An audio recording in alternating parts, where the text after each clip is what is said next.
ஐயனார் துணை சீரியல்ல கடைசியா நம்ம பாண்டி சோழனுக்கு ஃபோன் பண்ணிடுறாப்ல. அதுக்கப்புறம் எங்கடா இருக்க? வானதி வீட்டுக்கு பொண்ணு பார்க்க போகணும்னு எல்லாம் ரெடியா இருக்கோம்.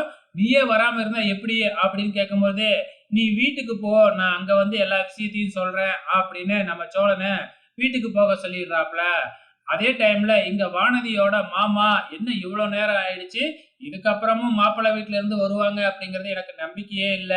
நான் கூட அந்த பையன் ரொம்ப நல்ல பையன், பொறுப்பான பையன்னு நெனச்சேன். ஆனா அவன் இப்படி இருக்கானே!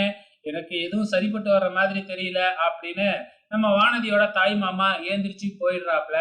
கொஞ்ச நேரம் கழிச்சு நம்ம பாண்டியன் வானதியோட வீட்டுக்கே வந்துடுறாப்ல.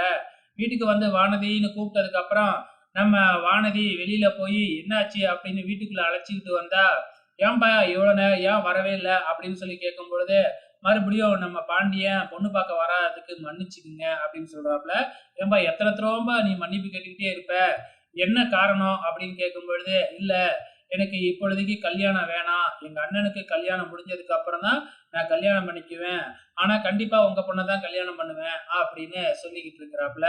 ஏம்பா இத நீ பொண்ணு பார்க்க வந்தே சொல்லிடலாமே! அத ஏன் வந்து பார்த்தீங்கன்னா, எங்க சொந்த பந்தத்துக்கிட்டலாம் சொல்லி இங்க வர வச்சதுக்கு அப்புறமும், நீ வராம போனா எங்களுக்கு என்ன இதாகும்? அப்படின்னு சொன்ன உடனே, ஒரு 4 மாசம், 5 மாசத்துல எங்க அண்ணனுக்கு கல்யாணம் ஆயிடும். அதுக்குள்ள அதுக்கப்புறம் நான் கல்யாணம் பண்ணிக்கிறேன் அப்படின்னு மறுபடியும் சொல்றாப்ல. அதெல்லாம் சரிதான்பா. இத நீ வந்து முன்னயே சொல்லியிருக்கணும். எல்லா ஏற்பாடும் பண்ணதுக்கு அப்புறம், இப்ப வந்து சொன்னா என்ன அர்த்தம்? அது மட்டும் இல்ல, என் பொண்ணு வேறயா உன் கடையிலேயே உட்கார்ந்துருக்கு. பார்க்கிறவங்களலாம் என்னைய தானே தப்பா பேசுறாங்க. உங்க பொண்ணு என்ன அந்த பையனோட அங்க சுத்திக்கிட்டு இருக்கு, இங்க சுத்திக்கிட்டு இருக்குன்னு கேட்கறாங்கல்ல. என்ன பண்றது? அப்படின்னு கேட்கும்போது, சரிங்க.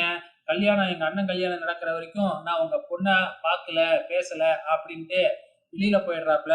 பின்னாடியே போய் வானதி நம்ம பாரண்டியன புடிச்சு திட்டு திட்டுன்னு திட்டிப்புட்டு, இதுக்கப்புறம் உனக்கும் எனக்கும் எந்த சம்மந்தமுமே இல்ல. என்னைய நீ விட்டு குடுத்துட்டல்ல அப்படின்னு சொல்லி வானதி வந்து பார்த்தீங்கன்னா, நம்ம பாண்டியனோட இருந்த லவ்வ பிரேக்கப் பண்ணிடுறாங்க. இதுக்கப்புறம் என்ன நடக்கும்னு தெரியல. இங்க சேரன் வீட்ல வந்து என்ன இன்னும் பாண்டிய காணோம் அப்படின்னு சோழன்கிட்ட கேட்க, சோழன் வந்து பாண்டி தான் பொண்ணு பார்க்க போக வேணாம்னு சொன்னான். அவன் வந்தா தான் தெரியும் அப்படின்னு நினைச்சுக்கிட்டு இருக்கும்பொழுது, இந்த பாண்டியனும் வந்துடுறாப்ல. அதுக்கப்புறம் என்ன கேட்ட உடனே அண்ணனோட கல்யாணம் நடந்ததுக்கு அப்புறம் தான் நான் கல்யாணம் பண்ணிக்குவேன் அப்படின்னு சொல்லிக்கிட்டு இருக்கிறாப்ல. பொறுத்திருந்து பார்க்கலாம் என்னதான் நடக்க போகுதுன்னு.